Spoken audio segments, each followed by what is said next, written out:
E aí meu querido, tudo tranquilo? Hoje trago a vocês o melhor anime dessa temporada, então peguem suas pipocas e vamos para o vídeo. Mundo mágico, um lugar onde existem diversos tipos de magos e magia. Usá-la no dia a dia é como respirar, sendo um presente divino àquele mundo. Mas uma pessoa não teve esse presente, o nosso protagonista, que nesse momento está puxando o ferro. Regro é o pai dessa aberração, vivendo no meio da floresta com ele. Como já está velho, não se irrita com mais nada, e apenas viver com Mesh ensinou a lidar com esse estresse, até ele chegar quebrando a porta, pois não sabia se era para puxar ou empurrar. Então tentou colocá-la no lugar, quase derrubando a casa, mas a porta quebrou primeiro. Então Mesh decidiu perguntar por que ele só faz treinar o físico, uma coisa que Regro ainda não pode falar, por isso vai dar uma volta, mas Mesh não pode ir à cidade na sua ausência, sendo Mesh um bom garoto, mas lembrou da promoção de profiteroles, já que sem sacrifício não há ganhos. Mesh chegou na loja e sem querer amassou as moedas com sua força monstruosa, então só as consertou, uma coisa muito assustadora. Depois sua capa acabou caindo, mostrando seu rosto, deixando todos impressionados pelo fato dele não ter uma marca. Em uma delegacia, um policial estava prestes a subjugar um bandido, até receber a informação de que há uma sem marca andando pela cidade. Mesh tinha que ir atrás de um bom profiteroles, e sem querer esbarra em um policial bêbado que fica enchendo o saco dele. Por isso Mesh rasga sua roupa, já que está arrependido e irá lavá-la. Então Brad apareceu,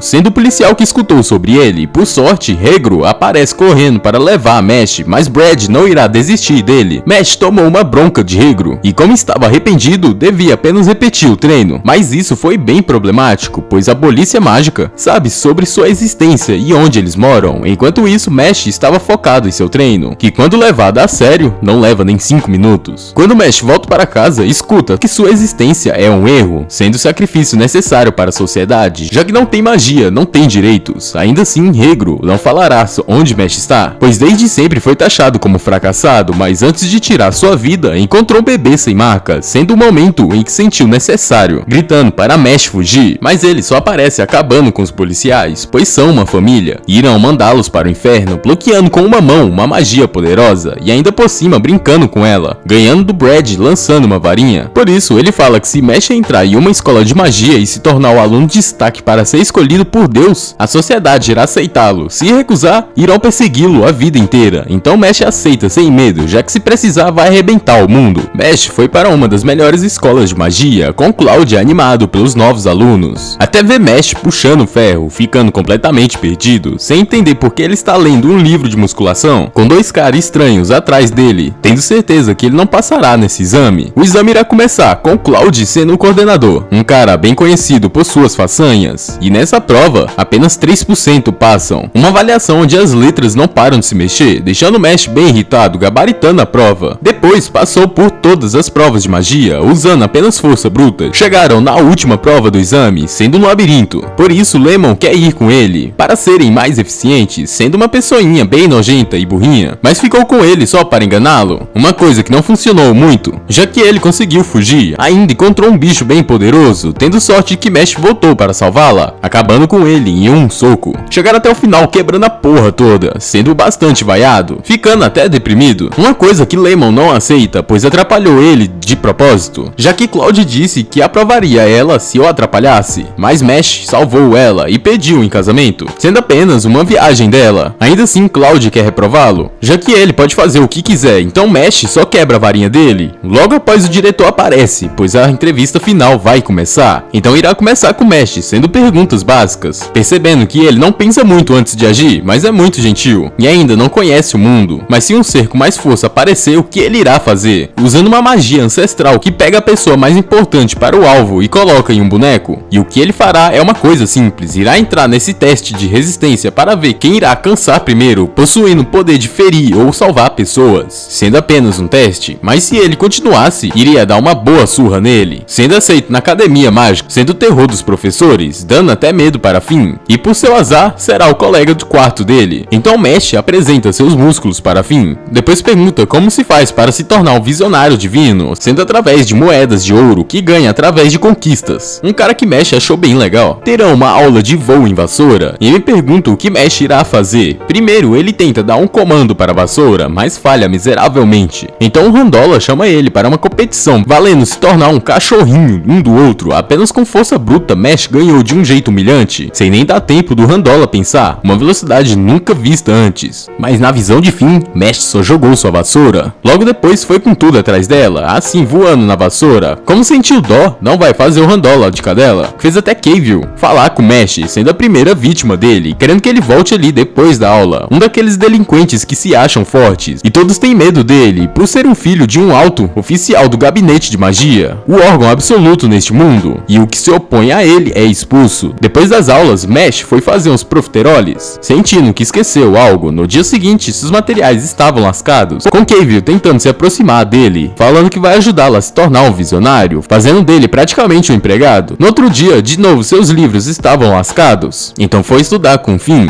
Feliz por ele ser seu amigo, Cavill continua se aproveitando de Mesh. Quem está estragando os livros de Mesh é o amigo mais próximo dele, o Finn, uma coisa que ele não pode mais fazer, por isso foi espancado. E Mesh acabou vendo, por isso Finn admite que foi ele que rasgou seus livros, pedindo perdão. Ainda Cavill fica brincando com a situação, deixando Mesh bem puto, bater na cabeça dele no chão, pois não se importa se for expulso. Pera, na verdade ele se importa sim, já que logo depois o vice-diretor apareceu, sendo comprado pelo pai de Cavill, que já alterou toda a história por terem status diferente, por isso também tomou uma coça, o que é um peido pra quem já está cagado, não é mesmo? Ainda por cima enterrou o vice-diretor, e irá fazer isso mesmo que custe sua vida. Depois foi chamado até o diretor pelos problemas que fez, já tendo pedido de expulsão dele, pois mexeu com quem não devia, mas o diretor cagou para isso, pois o mundo só tem pessoas egocêntricas, e preciso de um visionário igual ao Mesh, sendo tanta informação que deixou Mesh perdido, mas só precisa ter bons resultados, ficando famoso por acabar com o lixo da escola, no nível de Tom querer ele na equipe. O MPV do duelo, um esporte de vassoura animadão com isso, enfiou Mesh em um jogo que ele nunca jogou, mas nem voar Mesh sabe. Mesh está mais perdido do que segue em tiroteio, com um Tom ficando muito louco, tentando motivá-lo a voar, explicando o jogo só agora, onde tudo depende dele, e nesse momento estão tomando um pau, com uma diferença enorme de pontos. Por isso, Tom fala que o importante não é vencer, e sim jogar dando tudo de si, uma coisa que motiva Mesh, usando a força de suas pernas para voar, fazendo vários pontos usando sua força absurda, tornando a bola um ótimo boomerang, virando completamente o jogo. Também receber uma medalha de prata, uma coisa que deixou Tom bem animado, mas também uma coisa que deixou Duas Listras bem puto. As pessoas querem se aproximar mais do Mesh no nível de Lance, querer entrosar, um cara que conseguiu a melhor nota, também muito gatinho, querendo brincar com o Mesh. Então primeiro prende os amigos dele, e se quiser eles de volta, terá que lutar com ele, sendo um aluno de mais alto nível, pois a maioria dos magos do mundo são de linha única, mas existem seres que possuem duas linhas, uma coisa que Mesh realmente não se importa. Então, de início, Lance aumenta a gravidade ao redor de Mesh, algo que não fez muita diferença, fazendo Lance rastejar, quebrando as leis da gravidade, aumentando de um jeito absurdo sua velocidade, fazendo ele derrubar um colar com uma foto da sua irmãzinha, um tarado por complexo de irmã, pois a coisa mais preciosa é sua irmãzinha, uma coisa bem nojenta, por isso irá jogar sujo, se lembrando da sua irmãzinha, enquanto tomava uma bronca dela, até o dia que ela teve uma doença que fazia ela perder a marca, e Lance só queria salvá-la, por isso vai fazer de tudo por ela, mas Mesh não deixou barato, correndo mais rápido que a velocidade do som, conseguindo salvar seus amigos, mas não irão lutar mais, pois sabe que ele não é um cara ruim. Também não é muito racional, ganhando outra moeda de prata. Na escola há 3 dormitórios, cada um com suas características, e cada um possui uma rivalidade saudável entre eles. Mesh participa da Casa Adler para bravos e convictos, e nesse momento está uma ótima paz, até lembrarem que possuem o dever de casa. Por sorte, o aliciador de crianças aparece, sendo um cara bem impecável, por isso Mesh o destrói mostrando uma foto da sua irmãzinha. Tudo para fazê-lo ajudá-los. Primeiro, devem fazer aquele vegetal estranho parar de chorar, uma coisa que Mesh é péssimo, mas Finn consegue de boa. E Mesh de algum modo transformou aquilo em um monstro, ganhando na base do tapa. Agora irão começar a cozinhar um remédio, uma coisa que Mesh entendeu bastante, ou era o que parecia, pois acabou fazendo um profiterole. Então Lance acompanhou ele na receita, sem entender por que aquilo virou um novo profiterole. Junto com isso, as atividades extracurriculares entre as casas estão prestes a começar, com cada um sendo mais estranho que o outro. Dot, o verdadeiro protagonista no anime, ou o que ele achava, vai ser o próximo a se juntar à turma dos esquisitões, ficando muito puto por ser mimado pela Lemon, sendo completamente ignorado. A missão deles é acabar com o escorpião, valendo uma moeda de prata. De início já foram atacados por um Randola, escola, mas esse teve que deixá-los passar, por ser um nível acima deles, machucando até professores, mas Mesh só estava preocupado com seu profiterole. No final, Mesh acabou se perdendo, encontrando Dot no caminho, mas antes de lutarem, ele escuta uma garota em perigo, destruindo o cara em segundo, ficando completamente apaixonado e estranho. A garota quer ficar mais perto de Dot, mas quase não está aguentando a estranheza, já que está usando sua magia de charme, uma coisa que não funciona com Mesh, falando que Silva a ameaçou. Por isso Dot irá cuidar disso. O problema é que Silva encontrou ele primeiro, então sem medo, Dot encheu Silva de bomba, algo que não arranhou ele. Ainda por cima, Silva fez Mesh perder seu profiterole. Silva continuou com sua brincadeira, por isso, se Dot conseguir aguentar a magia dele 5 vezes, não vai se meter com aquela mulher, uma coisa que Dot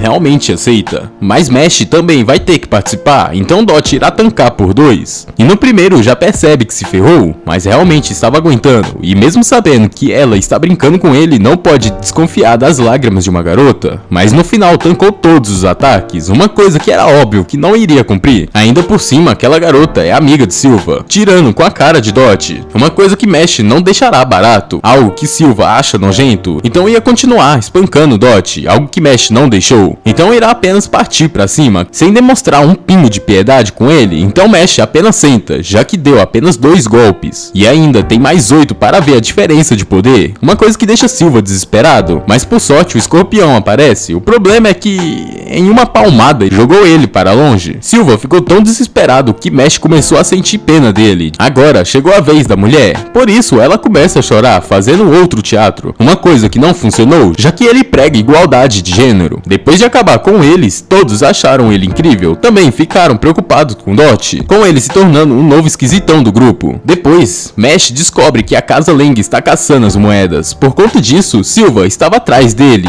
e para essa casa, eles são tipo os vermes, por não terem uma linhagem sanguínea, sendo essa caça liderada pelos 7 caninos mágicos. Agora também Mesh tem uma moeda de ouro, por ter juntado as de prata, e na hora do chapéu do Harry Potter versão esquelética escolher as casas, ficou perdido ao ler a mente do Mesh, já que ele só pensa em profiteroles, deixando o bicho bastante perdido. Isso fez criar uma lógica muito estranha, atacando ele em qualquer coisa. Já na seita, não é por nada não, mas essa temporada tá até que interessante, hein? O anime de hoje é um humano que entra em uma academia mágica e acontece diversos eventos que despertam nossa curiosidade, mas antes pega uma pipoca e o suquinho de laranja que o vídeo vai começar. O anime se inicia com o garoto indo até uma academia, até que uma planta vem tentar assustar os novatos, falando que terão um futuro desagradável, mas nosso prota já sabe que isso não é verdade, apesar de que ele está entrando em uma academia muito assustadora. E enquanto o nosso prota andava, se depara com uma garota assustada com o que aquela flor disse, mas logo chega um humano falando que as plantas absorvem partículas mágicas do chão e acabam ficando maldosas. A waifuzinha diz que não entende as plantas, mas ama criaturas mágicas. Nosso humano de cabelo vermelho pergunta que tipo de criaturas ela gosta. Ela diz que é das grandes ou pequenos e até mesmo das pegajosas. Que papinho, hein? Logo depois, parece uma mina brigando com o moleque que quase pisou no caule da madame, e a planta toda bravinha,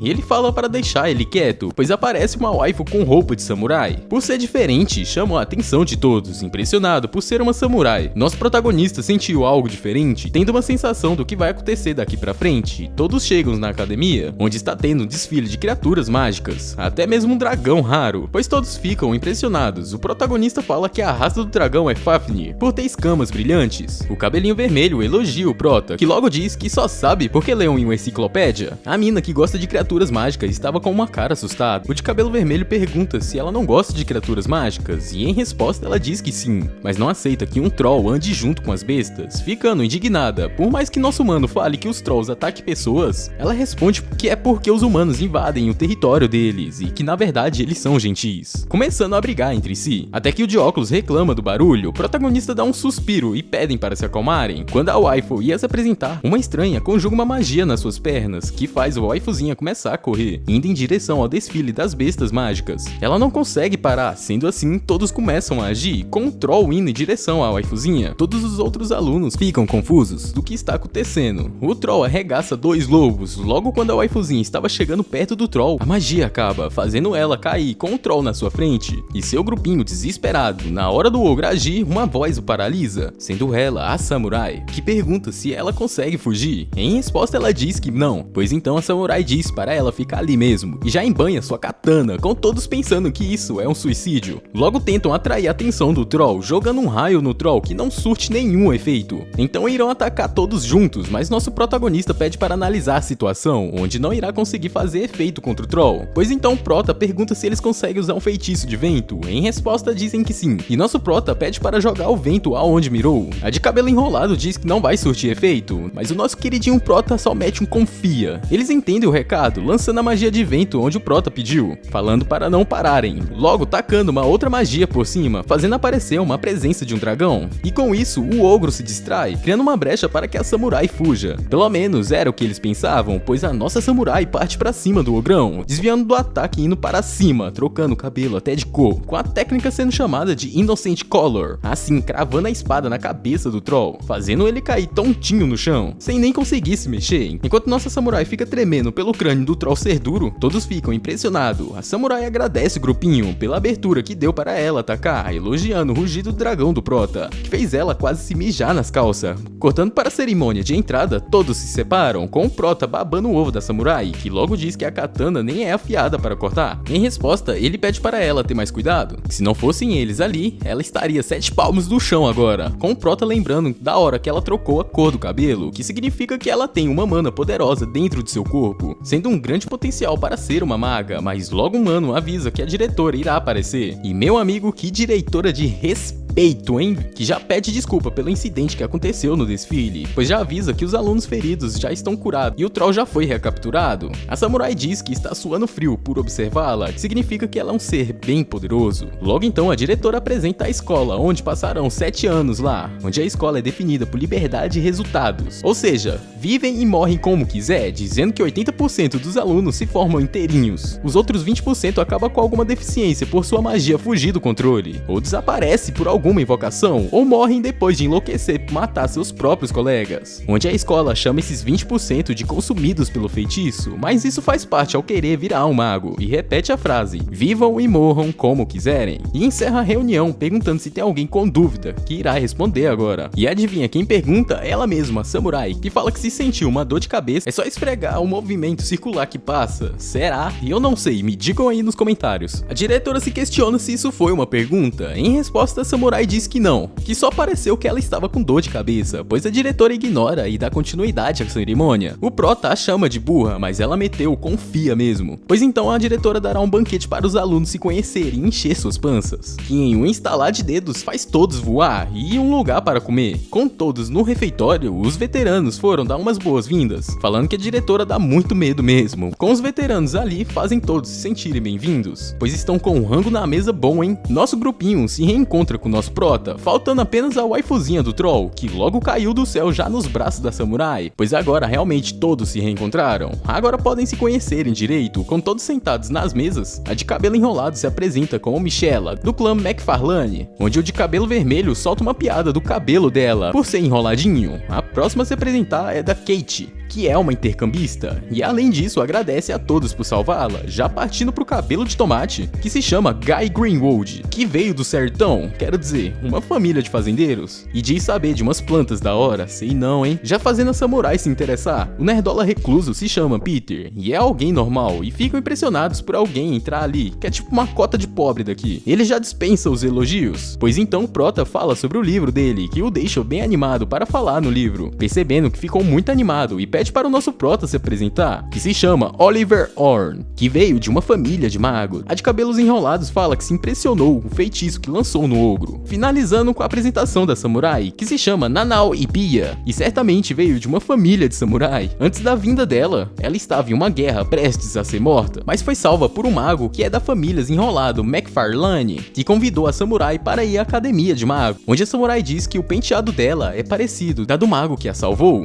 Em resposta, Cabelinho Enrolado disse ser seu pai, que dá aula de meio período nessa academia, que foi até outro lado do país achar novos alunos, que fez o Peter se perguntar se ela fez alguma prova, onde ela corta dizendo que não fez nenhuma prova, por ser uma aluna indicada por professor, que deixa o clima bem intenso, onde o plantador de erva diz que é hora de comer. A samurai pega um pratão de carne, perguntando se aquele é o prato dela, que faz o protagonista ficar assustado por aquela porção servir 6 pessoas, deixando o prota lelé das ideias, que irá servi-la, junto com a Cabelo Enrolados, que irá ensinar as regras para comer, com a samurai se sentindo uma princesa e todos pedindo para o prota servi-lo agora, fazendo ele se perguntar por que disso. Mas o queridinho Peter já reclamou o barulho, pois então o prota foi ajudar a escolher comida mais selecionada, porque ele não gosta de verdura. Enquanto isso, a samurai está enchendo o bucho. Ao anoitecer, no quarto do nosso prota, o relógio estava com os bichinhos de magia, fazendo o prota se perguntar que horas na verdade são, logo cobrindo o Peter, que descobrimos que eles são colegas de quartos, pois então nosso prota foi se arrumar e já sai da escola para dar uma volta, que sente uma mana densa no lado de fora, mas escuta uma voz estranha que se identifica como um agente secreto enviado pelo seu irmão, que recebeu as ordens para observá-lo até se acostumar com a escola. Em resposta, ela diz que o irmão está preocupado. Como vai ficar seguindo o prota, ele pergunta seu nome, se chamando Teresa Cart, onde o prota pergunta se depois poderia ver seu rosto. Em resposta, ela diz que sim, e ao caminhar mais pra frente, nosso prota se depara com a samurai tomando seu banho, cheio de cicatrizes, onde o prota já lança uma magia para cobertar a área, e pergunta o que diabos ela tá fazendo ali. Diz ela que não tá tomando banho, e sim purificando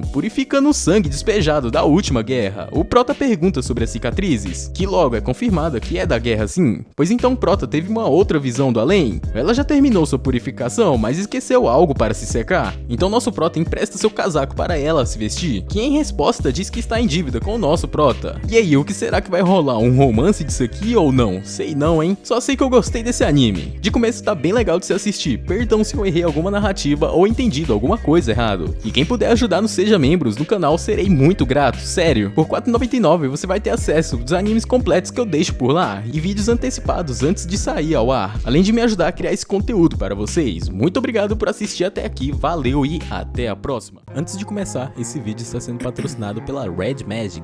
Ice in my veins, I've been driving this train. Years in this lane, there's no stopping this flame. Cause I came to the game and I changed it to play.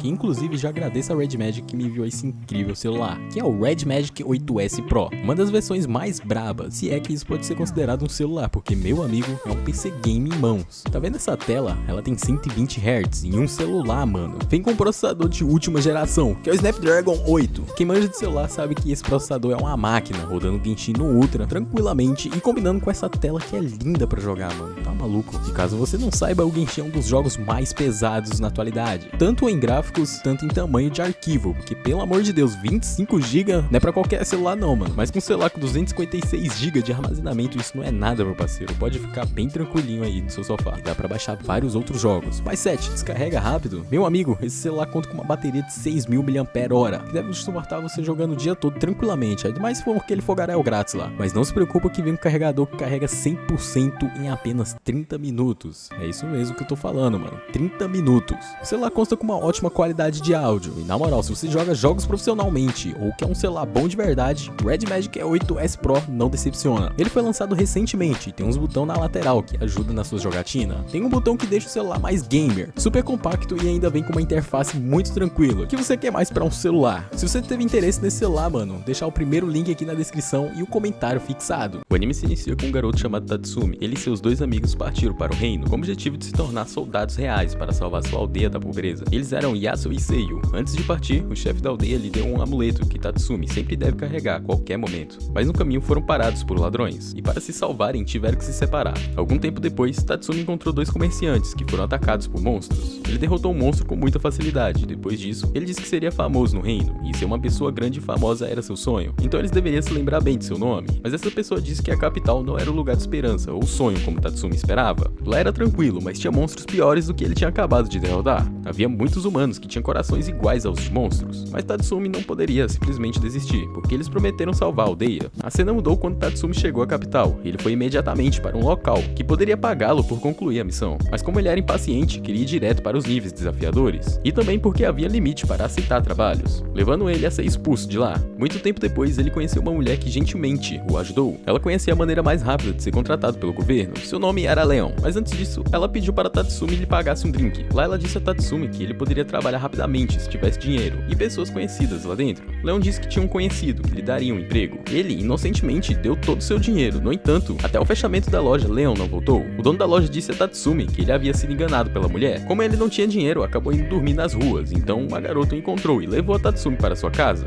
Enquanto isso, pensou em seus 2 amigos que se separaram no caminho. No dia seguinte, ele levou a garota que tinha ajudado ontem e viu um prédio enorme de verdade. Ele pensou que talvez o grande chefe estivesse lá, alguém que poderia mudar tudo, mas um dos soldados disse que era um pouco diferente. O chefe era só uma criança e quem mandava de verdade era o primeiro-ministro dos bastidores. Ele era o motivo de tudo estar tão ruim no reino. Tinha também um grupo de assassinos bem famosos, eram chamados de Night Raid. Atacavam de noite, como diz o nome. Tudo aconteceu à noite, quando alguém atacou a família. Tatsumi, sentindo que ia ter morte, saiu correndo imediatamente. Lá, pela primeira vez, viu o pessoal de Night Raid. Ficou de boca aberta, vendo como eles acabaram com soldados tão rápido. Tatsumi tentou ajudar a garota, mas não tinha poder nenhum contra os caras de Night Raid. Por sorte, ainda teve a ajuda do amuleto que o trouxe, e descobriu que Leon é um deles. Leon contou por que estavam atrás da família, e como Tatsumi ficou chocado que viu um monte de gente no depósito, os caras tinham aprisionado os moradores, torturado e feito uma coisa ruim com eles até morrerem. Descobriu também que os 2 amigos dele estavam lá, num estado muito ruim. Então, sem pensar, Tatsumi atacou a garota, mas infelizmente não conseguiu salvar Yasu, porque ele já tinha sido envenenado. Depois disso, Leon decidiu levar Tatsumi com eles, porque ele estava com falta de pessoal, então foram apresentados aos membros de Night Raid. Tinha uns líderes de grupo, Genda, Leon, Shell, Mine, Billet, Lubbuck e Akemi. Falaram de umas armas antigas, chamadas Taego, que eram poderosas pra caramba e existiram há uns 1000 anos. O imperador criou uma arma para fortalecer o poder e a defesa do reino. Cada Taego tinha poderes especiais, mas até pouco tempo atrás, quase metade dela sumiu e foi destruída na guerra, que rolou uns 500 anos atrás. Só algumas pessoas podiam lidar com essas armas Taego. No grupo Night Raid, cada membro tinha uma arma dessas de verdade. Na agenda queria acabar com as corrupções de verdade, especialmente o primeiro-ministro, que estava usando o imperador. Criou um exército anti-imperial que virou um grupo grande. Ele também fazia operações secretas, tipo matar e pegar informações, mas agora só querem acabar com a corrupção na capital. Assim que fizerem o movimento deles, vão acabar com o primeiro-ministro e matar ele com as próprias mãos. Mas fazendo isso, todo mundo pode acabar morrendo por causa das ações dele. Depois de ouvir tudo isso, Tatsumi entrou pro grupo. Claro, ele também pediu uma grana pelo trampo pesado que estava fazendo. A cena mudou para Leon, recebendo um relatório sobre o Gamal, o cara do petróleo, que já tinha subornado um monte de policiais, e eles chamavam esses policiais de ogros. Sempre que Gamal cometia um crime, Ogre sempre inventava mentiras. Para os caras da Night Raid, estavam decididos em pegar outro jeito. Leon disse que ia ser moleza, dar um fim no comerciante de petróleo, mas os ogros eram um problemão. O cara era um espadachim de primeira, até os bandidos tremiam para ele. Só que tinha uma hora perfeita para derrubar ele. Quando ele tava por aí curtindo a vida, sempre dava umas goladas na rua principal, e lá estava Tatsumi, pronto para acabar com o ogro. Akami e Leon ia encarar o comerciante de petróleo. Quando escureceu, eles mandaram ver na missão. Leon e Akami botavam o Gamal para dormir rapidinho. Enquanto isso, Tatsumi teve uns perrengues, mas conseguiu derrubar o ogro. Akami ficou aliviada pra caramba quando viu Tatsumi voltando inteirinho, sem nenhum arranhão. No dia seguinte, um bando de intrusos descobriu onde era o quartel-general da Night Raid. Na agenda, queria todo mundo morto, para não vazar informação pro reino. No fim, eles deram conta de todos os penetras. Do outro lado, lá no Império, o Imperador ia dar uma bronca pesada em qualquer ministro que não seguisse as regras.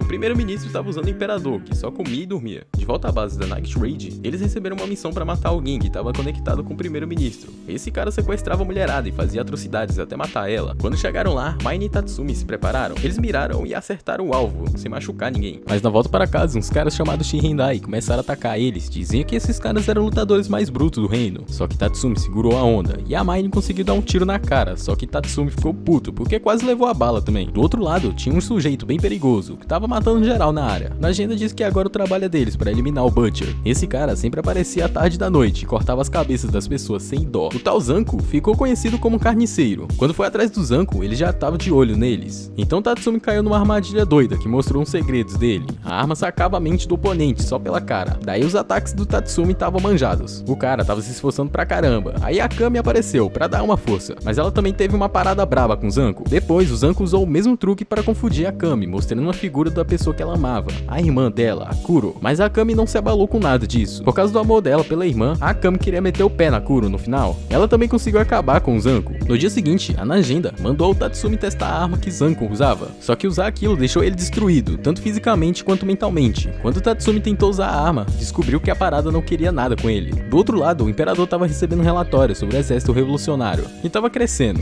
mas ele estava mais preocupado com o fato da Night Raid ter derrubado 3 caras que trabalhavam para ele, para Pra resolver isso, ele chamou a General Gostosa de volta, essa mina que enterrava um monte de gente viva lá no norte. De noite, a Lion e o Tatsumi saíram numa missão no Red Light District. Tinha umas gangues de droga que estavam sequestrando mulheres pra vender e usar. Depois de acabar com o bandido, o Tatsumi ficou bolado sobre o que ia acontecer com as vítimas que estavam viciadas, mas lá encontrou um médico que poderia curar elas. Do outro lado, a Shayo e a Mine conheceram um policial de verdade, um tal de Ubiquitus. As armas dela se regeneravam rápidos. Para acabar com ela, eles tinham que destruir o núcleo do corpo. A Shayo estava planejando separar a Suryu da arma dela, mas os caras subestimaram ela. Aí a Shayo foi morta, no último minuto. Ela deu tempo pra Mine escapar. Nessa missão, infelizmente, a Shayo teve que se mandar. Depois disso, todo mundo ficou na bad. Mas não tinha tempo pra chorar não, era o risco do trampo deles. E agora a luta com os usuários das armas reais ia continuar, deixando a luta deles ainda mais complicada. Do outro lado, a gostosa chamada Esdelph tinha voltado pro reino. Ela tava pronta pra causar. A mina tava toda interessada em um poder e em tudo que envolvia política pra ela. O esquema pra lutar e dominar o inimigo. Ela tava pronta pra acabar com os caras da Night Raid. No dia seguinte da treta, Tatsumi tava sempre treinando pra ficar mais forte. Daí a agenda soltou que a Esdelph tinha tomado conta do norte e voltado pra capital. Tinha um monte de político que tinha morrido e uns 60 seguranças junto. A parada tava feia porque tinha uns panfletos acusando Night Raid de tudo, ou seja, os caras que estavam fazendo isso eram iguais às Night Raid. A Nagenda tava jurando de pé junto que esses caras eram subordinados da Esdelph.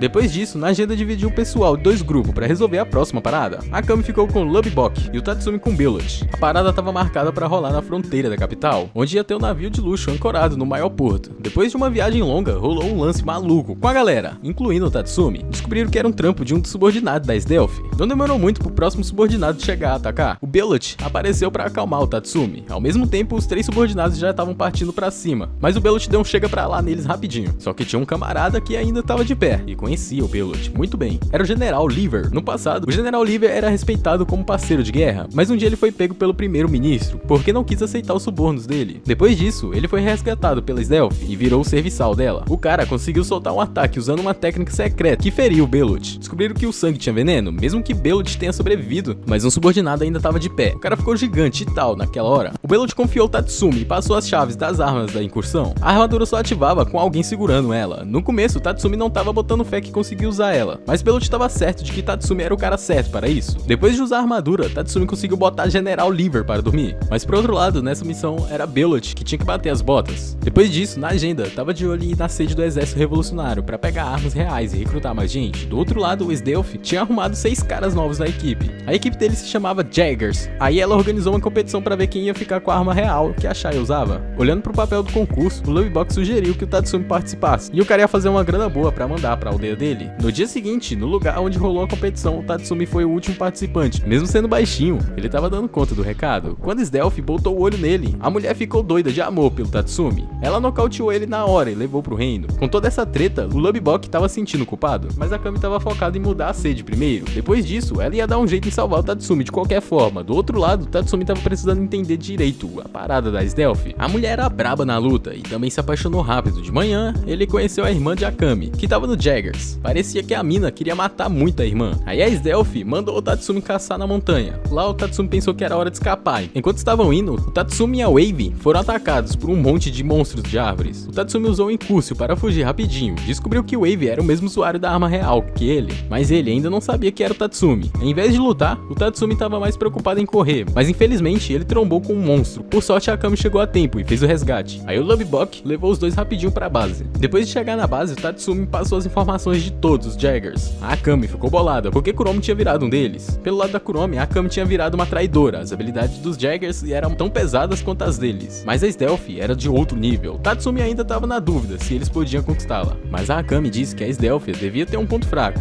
Ela era viva, o que significava que tinha coração, então é por isso que ela ia tentar matar a Esdelph. Um dos Jaggers seguiu o Tatsumi pra fora da base e acabou achando a base deles. O nome desse cara é Stiles. Ele botou todos os soldados dele pra atacar a Night Raid, mas pra galera da Night Raid esses capangas artificiais não era nada. Lá o Tatsumi conheceu alguém que usava uma arma de escudo. Ele teve uns perrengues, porque a arma conseguia penetrar a armadura dele. Não demorou muito para que a Mine chegasse, e no piscar de olhos ela deu um fim nele. Quando todos os membros se juntaram, eles caíram de repente. Só o Tatsumi não foi afetado derrotada, porque tava usando uma armadura. Acontece que Stilich usou um veneno paralisante para travar os movimentos dele. Pouco tempo depois, a Najenda voltou com os 2 caras novos e ordenou que um deles descesse e desse um jeito na bagunça. O cara era uma arma real chamada Suzano. Depois de entender a situação, a Najenda descobriu onde Stilich estava. Aí mandou Suzano acabar com todo mundo de novo. Como a situação não estava favorável para ele, o Stilich usou uma poção que fez o corpo dele evoluir, ficar grandão. Vendo isso, Tatsumi e Akami tentaram ajudar o Suzano, e o cara derrotou um dos Jaggers. Aí a Najenda levou todos para um esconderijo temporário. Lá ela apresentou os 2 novos membros. O primeiro chamado Chelsea e o outro chamado Suzano. Ele era a nova arma de Najenda, que ela conseguiu no quartel-general do Exército Revolucionário. O cara era bem cuidadoso e organizado, e a habilidade dele era top, não só na luta, mas também nas tarefas domésticas. A arma da Chelsea podia transformar em qualquer coisa. Depois de passar um tempo com a Night Raid, a Najenda perguntou o que ela achava para se juntar a eles. Ela admitiu que os membros da Night Raid eram mais fortes do que a equipe anterior, mas ser forte não era suficiente para sobreviver. Ela sugeriu que eles parassem de se iludir. Não importa quantas vidas eles tivessem, não seria suficiente se fosse assim. Ela disse isso porque ela não queria que tivessem o mesmo destino que a equipe anterior. O cenário mudou quando foi relatado que muitos monstros estavam atacando a capital, e o primeiro-ministro pediu para Sdelphi que resolvesse o problema, mas como uma general que adorava lutar, a Sdelphi aceitou isso com prazer. É claro que para ela essa atmosfera não era nada. Em outro lugar, o Tatsumi continuou a treinar com o Suzano, e ele o ensinou a não usar sempre toda a sua força para destruir algo. Não importa o quão seja difícil, deve haver um ponto fraco, e será muito benéfico se você puder encontrá-lo durante a luta. Pouco tempo depois, Akami veio informar a emergência que os monstros estavam atacando a capital, e na agenda disse que os monstros atacavam em exame, como se tivesse mente em físico fortes. Muitos lutadores perderam contra eles. Os Jaggers, assim como polícia real, os exterminavam todos os dias, mas o número de monstros não diminuía em nada. Em outras palavras, Night Raid ajudaria o reino a combatê-los, quando o reino descansa. Ao cair de noite, Tatsumi foi designado para o Lubibok. Lá o Lubibok disse que era o filho do homem mais rico. Desde a infância ele podia conseguir o que quisesse, até ficar entediado com o mundo. No entanto, quando a Najenda foi designada para a cidade que morava, o Lubibok se apaixonou imediatamente à primeira vista. Foi por isso que se alistou no exército para trabalhar ao lado dela. Ele também pode participar da Night Raid por causa de seu amor pela Najenda. Mas qual era o poder do amor não correspondido? Como ainda não havia encontrado nenhum monstro, Tatsumi pretendia verificar a situação no topo da colina. E infelizmente, em vez de encontrar monstros, encontrou a Sdelphi. Não demorou muito para que a Sdelphi percebesse que alguém estava se escondendo. Descobriu-se que ela era o cérebro dos monstros em seguida. Ela ativou a habilidade da arma real para teleportá-los para um lugar diferente. E em momentos como esse, a Sdelphi até sentia que estava em um encontro com Tatsumi. Então um monstro gigante apareceu na frente deles. Mas o ataque da Sdelphi ainda não conseguiu derrotá-lo. O Tatsumi atacou diretamente. Depois disso, eles estavam procurando pistas em todos os lugares, enquanto relaxavam. A saída reapareceu de repente. Tatsumi escolheu sair primeiro para poder escapar. Ele vestiu sua armadura e desapareceu para se esconder da Sdelphi. No quartel-general do Night Raid, a Najenda elaborou um plano que ajudou a rebelião. O exército iniciou uma revolta no sul, foi direto para a capital e destruiu o império. Sua missão era ir ao centro do caminho da paz e matar Balak. Ele era um criminoso que misturava drogas na comida de seus seguidores. O último estava enfrentando os Jaggers. Enquanto Sdelphi tivesse um comando deles, eles faziam parte do exército especial do primeiro-ministro. Para que o plano fosse executado sem problemas, eles acabariam com os Jaggers primeiro, prendendo fora da cidade. Seu principal objetivo era acabar com Kuromi e Baus. Por outro lado, a Sdelphi também estava pronto para lutar. Na agenda, recebeu informações que a Sdelphi e os Jaggers haviam se movido. Ele calculou a velocidade deles e tinha certeza que chegaria no dia seguinte. Durante o intervalo, Sdelphi percebeu que Night Raid os pretendia em uma direção diferente. Na agenda, foi para o leste, enquanto a Akami foi para o sul, e eles dividiam as tarefas em 2 partes para alcançar os dois. A cena mudou quando alguns Jaggers chegaram ao local especificado à mente deles e tentou matar Kuromi desprevenida, mas sua reação foi tão rápida que ela conseguiu se esquivar. Depois, Suzano conseguiu jogar o Wave para longe, deixando como objetivo principal o Kuromi. Retirou os soldados dos cadáveres e coletou com suas habilidades com a espada. Ela podia transformar cadáveres em marionetes. A espada foi batizada como Yatsufusa. A luta foi acirrada por causa dos problemas causados por algumas bonecas da Kuromi. Tatsumi não conseguia atacar bonecas, cujos movimentos eram muito ágeis. Por outro lado, a Mine estava sendo perseguida por um boneco que usava uma arma de fogo. Depois a Leone teve dificuldades contra o boneco que usava o chicote. Depois disso, não demorou muito para que a Najenda escolhesse confrontá-la, pois ela era sua antiga parceira, mas de repente Kuromi cortou rapidamente a mão de Leone. Ela atacaria mesmo que houvesse a menor abertura. Leone ficou muito irritada com o ataque, mas a Najenda disse para ajudá-la a Akami primeiro. Enquanto isso, Sdelphi ficou surpresa por não encontrar a Najenda e se deparar apenas com os bandidos bloqueando seu caminho.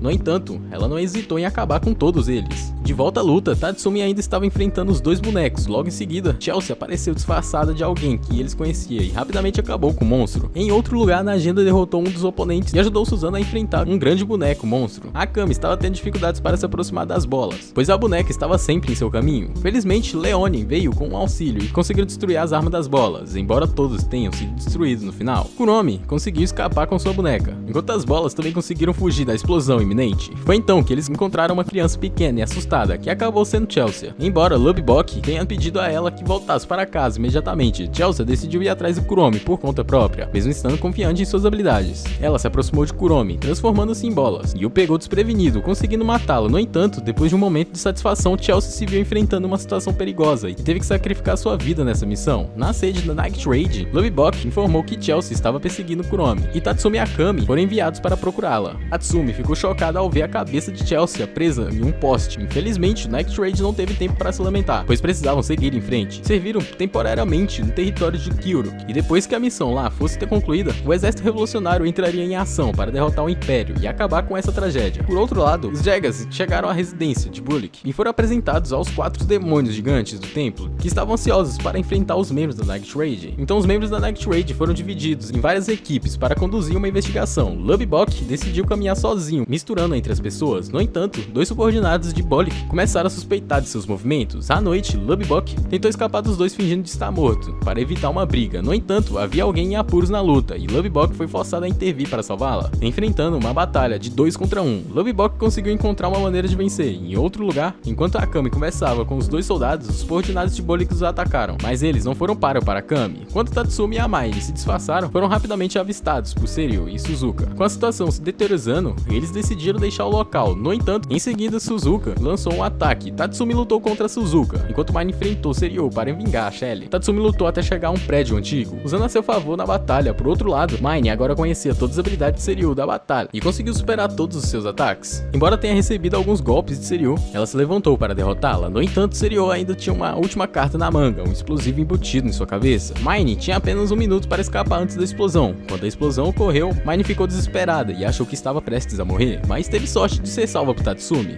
Em seguida, eles dirigiram ao palácio de Bullock, onde Lubbock e Akami o eliminaram. Depois dessa missão, eles planejaram se concentrar no reino. Alguns dias depois, Tatsumi e Lubbock começaram uma investigação sobre isso. Leon e Maine vasculharam os esgotos da capital. Mais tarde, Tatsumi foi recebido por uma mulher da resistência, que os levou ao palácio, onde encontraram vários outros membros, mas descobriram que eles haviam sido mortos e usados como explosivos. A pessoa por trás disso era Tsura, o filho do primeiro-ministro. Logo, o general Budo chegou a interceptá-los. Ele era um grande general, com força comparável a Stealth. Tatsumi teve que enfrentá-lo, enquanto Lubbock enfrentou Tsura. Lubbock teve dificuldade para lutar contra Tsura, que armou armadilhas em todo o reino. A situação ficou ainda mais complicada quando a mulher tentou incriminar Tatsumi, movida pelo profundo medo de Tsura. Porém, aparentemente Tsura atacou a mulher, enfurecendo Lubbock. Ele a encurralou com fios que havia espalhado por toda parte, mas ela ainda fez um ataque inesperado. Então Tsura levou Lubbock para o fim do mundo, mas ele encontrou uma maneira de derrotá-lo. Embora tenha conseguido vencer Tsura, Lubbock teve que sacrificar sua vida nessa missão. Tatsumi acabou perdendo para Budo e foi mantido na prisão. O primeiro-ministro deu a ordem para executá-lo em público, e a Stealth deveria realizar a execução pessoalmente. Os membros restantes precisavam impedir a execução e salvar Tatsumi. Quando a execução estava prestes a começar, a Stealth se preparava para executar Tatsumi, mas não demorou para os membros das Night Raid atacarem. O general e Susano enfrentaram imediatamente a Stealth. Leon e Leon confrontaram Budo, enquanto Akami entrou no reino para pegar a espada em Cúrcio. Maine sofreu vários golpes fatais, mas conseguiu usar seu último ataque para derrotá-lo. Budo, Magenda e Susano também deram o seu melhor. Stealth tentou usar uma técnica de congelamento no espaço e do tempo para destruir Susano, mas Magenda conseguiu restaurá-lo para escapar. No caminho de volta para a sede, Maine pediu a Tatsumi para parar. Acabou que ela teve que morrer ali mesmo. Depois disso, Tatsumi questionou por que foi salvo, se a missão resultaria à morte de Maine. Magenda explicou que se ele morresse, a moral do exército revolucionário seria quebrado. Aqueles que restassem teriam que carregar o fardo de seus amigos mortos. No dia seguinte, o exército revolucionário continuou a atacar o reino de várias direções. Stealth estava muito empolgada, pronta para lutar contra um vasto exército. Dentro do reino, o imperador estava muito confuso sobre o que fazer. Enquanto isso, o primeiro-ministro manipulava mais uma vez, ordenando que ele agisse de forma ainda mais violenta. Por outro lado, Akami recebeu um convite de Kiro para sua luta final. A batalha entre as irmãs foi tão intensa que criou um monstro enorme, e esse monstro derrotou facilmente 2 bonecas de Kuromi. Para vencê-lo, as duas tiveram que trabalhar juntas. Após derrotar o monstro, elas tiveram que voltar entre si. Logo, Wave chegou para ajudar Kuromi. Tatsumi também apareceu para garantir que a briga delas não atrapalhasse. Ele acreditava que Akami e Kuromi tinham seus próprios motivos para resolver os problemas do passado. Naquela luta, Akami finalmente conseguiu derrotá-la. No dia seguinte, Magenda liberou o exército revolucionário para tomar o controle do reino inteiro. No entanto, o primeiro-ministro continuou a influenciar o imperador a usar a arma real poderosa. Seus ataques eram devastadores. Tatsumi fez o seu melhor para impedi-lo e queria contar o resultado ao imperador, mas o primeiro-ministro continuou a manipular o imperador. Não demorou muito para que Wave aparecesse e salvasse Tatsumi. Tatsumi se lembrou das palavras de Susano sobre as coisas terem ponto fraco. E em seguida, Incúcio evoluiu novamente para o ataque final. Infelizmente, Infelizmente, o gigante caiu em direção aos moradores locais, e Tatsumi tentou detê-lo com suas últimas forças, mas acabou tendo que morrer, e Stealth, que testemunhou isso, ficou muito abalada. Agora Akame tinha que enfrentá-la, que era o último obstáculo para derrotá-la. Akame usou o poder da maldição do Murasame. Sua velocidade e ataques aumentaram instantaneamente, até feri-la. No entanto, quando a maldição se ativou, Stealth decidiu cortar seu próprio braço para sobreviver. Quando a espada de Akame estava prestes a atingi-la, Stealth usou uma das habilidades do espaço-tempo para detê-la, mas descobriu que era apenas uma ilusão de Stealth. Depois que a habilidade terminou, Akame a cortou e finalmente ela conseguiu derrotar Stealth. E antes de morrer, Stealth escolheu se destruir junto com Tatsumi. Por outro lado, Leon conseguiu alcançar o primeiro-ministro. No entanto, ele tinha uma arma real, que podia destruir outras armas. Ele continuou atacando, disparando sua arma,